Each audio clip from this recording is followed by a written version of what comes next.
Thank you very much for coming. Excuse me, coming here on short notice. I stand here tonight to simply report that the Maine State Police have located the body of Robert Card in Lisbon. He is dead. I've called President Biden to inform him about this news. I've informed Senator King, Senator Collins, Representative Pingree, and Representative Golden. Commissioner Sawchuk will describe the circumstances of that discovery in some detail in a few moments. But this discovery is entirely thanks to the hundreds of local, county, state, and federal law enforcement members from all over, and people from other states as well. People who searched tirelessly to arrive at this moment. And on behalf of all Maine people, I want to express my profound gratitude for their unwavering bravery and determination and fortitude, and for the leadership of Lewiston Police Chief St. Where'd he go? Right there, that guy. Lewiston's Police Chief St. Pierre. Like many people, I'm breathing a sigh of relief tonight, knowing that Robert Card is no longer a threat to anyone. I know there are some people, and many people, who share that sentiment, but I also know that his death may not bring solace to many. But now is a time to heal. And with this search concluded, I know that law enforcement continues to fully investigate all the facts so we can bring what closure we can to the victims and their families. And I ask that all Maine people continue to keep those families and all of the people impacted by this tragedy in their thoughts and prayers. Lewiston is a special place. This isn't us. Lewiston is a great place. It's a close-knit community of fine people, people with a long history, a history of hard work, of persistence, of faith, of opening its big heart to people everywhere.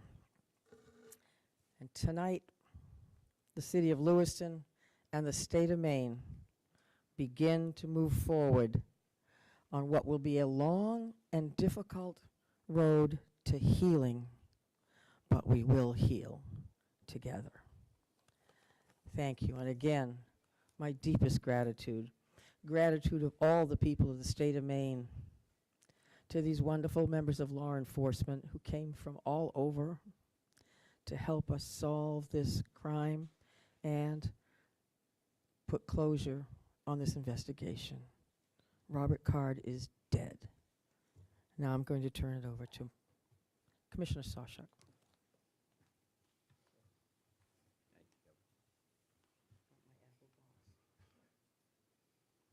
Thank you very much, Governor. We truly do appreciate all of your support.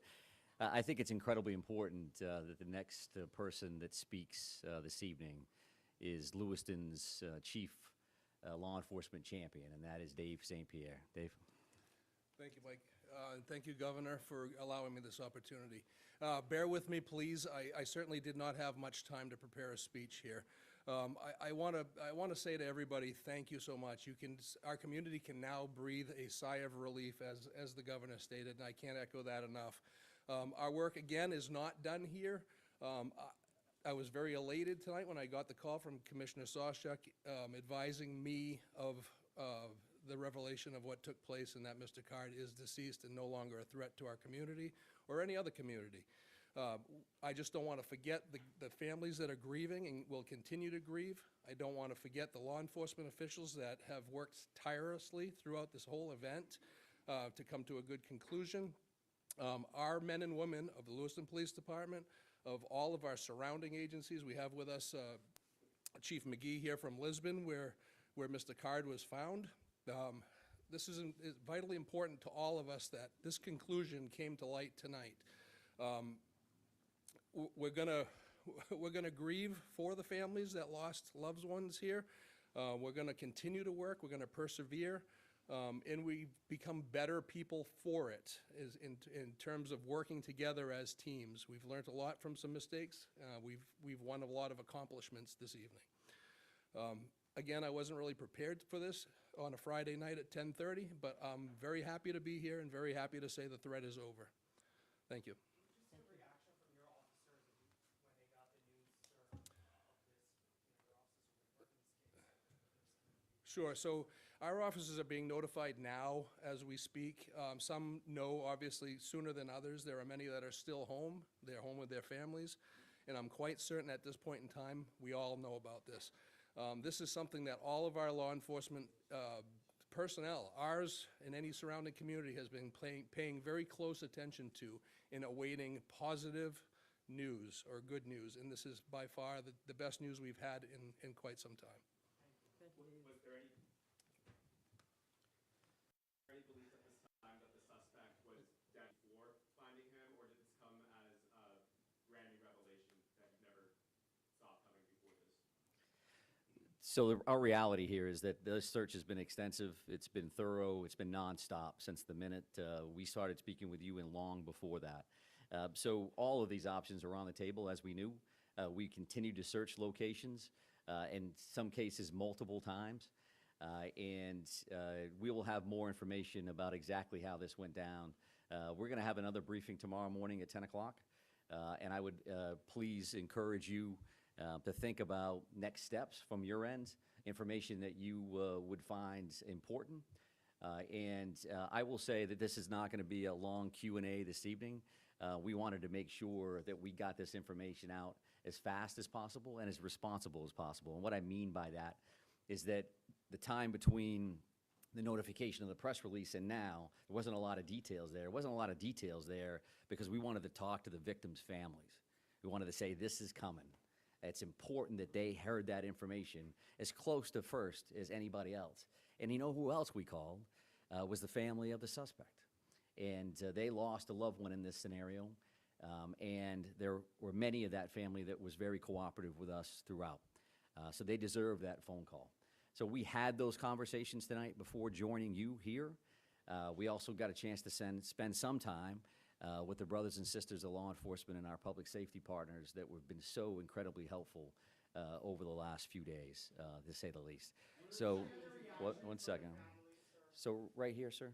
Where exactly did you find him and when exactly did you find him? So at 7:45 this evening is when Mr. Card was located. I won't give you an exact address. It was near the river along Androscoggin in Lisbon Falls was the actual location. Ma'am, did you have a question?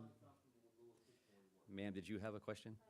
When did the police think he died? That all remains to be seen, right? So our reality is that we found that body at 7:45 and it's 10:25 now. So there continues to be a lot of work that needs to be done here at the scene with the medical examiner's office. So there's a much more follow-up to what happened. But sir, did you have a question? Any indication that he had an accomplice, and how was he found? I won't be able to answer either one of those questions at this point. Accomplices and things of that nature, we've had no indication of that since the very beginning. But as we've talked about before, these next steps are going to gives us an opportunity to do things as fast as we can in the sense that we want to provide closure and information, but also slow things down a little bit because we need to look at video evidence, we need to look at the various pieces of technology that are in play here, in hopes that that gives us some additional information around some of the things that you're going to be concerned about. Yes, ma'am?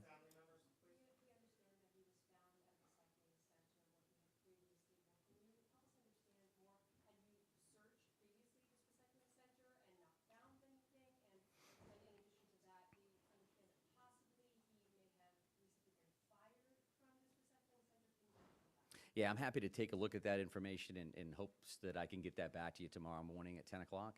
That remains to be seen. Again, we have attorney generals that we need to work with and other individuals that are in play here. I'm going to take a couple more questions, again with the mindset that it's 10 o'clock tonight, and we do want to come back tomorrow morning to have this conversation. Right here.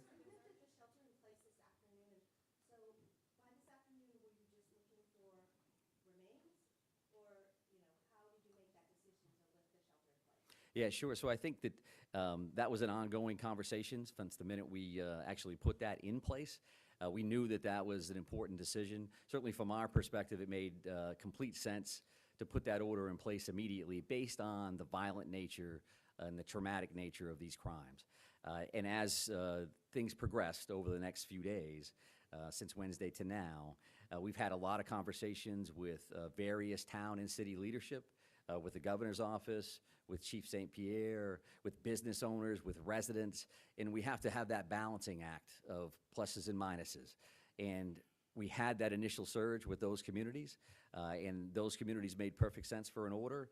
And as things tended to slow down, we didn't have any immediate threats. We made the decision to back off that. I would also just want to mention this because a fellow commissioner had asked me to do this, and I could walk out of here forgetting it. But Commissioner Camuso said that, and passed along, that actually that hunting restriction has been lifted as well. So the resident hunting opportunity for tomorrow is open across the state of Maine to include those 4 communities. There's a lot of phone calls that she would receive around that. But right here, ma'am? Yes, I can confirm that. It's an apparent self-inflicted gunshot wound. Did you have a question, ma'am?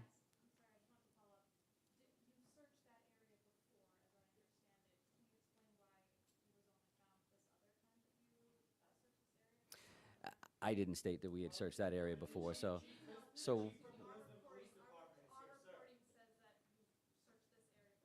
Okay. As we have stated in the past, we try to use information that we can confirm one way or the other. So your reporting can say something one way or the other, and that's fine. We can talk about that again tomorrow morning, but I think we're done taking questions for this evening. Thank you very much for your patience.